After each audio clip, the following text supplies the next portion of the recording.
চৈতি, এবছরে তুমি পুজোটা করলে না কেন?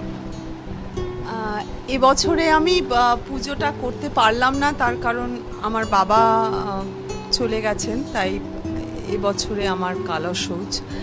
কিন্তু পুজোর যে সেলিব্রেশন, যে আনন্দ, তাতে আমি সামিল হয়েছি, তার কারণ বাবা সারা জীবনকে সেলিব্রেট করত, জীবনটা সবসময় মৃত্যুর থেকে অনেক বড় মনে করত।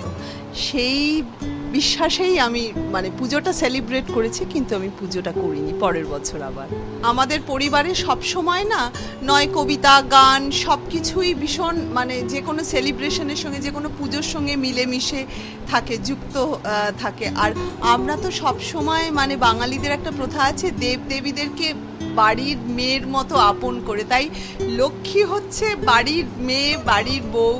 আর আমাদের বাড়িতে ভীষণ একটা প্রথা আছে নানান রকম গয়নাগাটি পরা, ওই জন্যে ও পাটিয়ে গয়না পরে নিয়েছে, এবং তার সাথে ওই গান, কবিতা, মিষ্টি মুখ।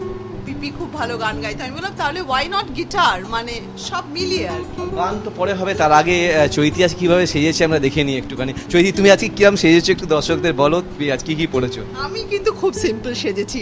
আমি আমাকে মনোজিৎ সাজার একদম সময়ই দেয়নি, কারণ আমি কাজের মধ্যে আমাকে ধরে ফেলেছি। পুজোর এখনো অনেকটা বাকি আছে, সুতরাং এখনো তোড়জোড় হচ্ছে। এবং আমাদের বাড়িতে এখানে পুজোর সেরকম বিগ্রহ হয় না, কিন্তু বাকি আর সব কিছুই থাকে।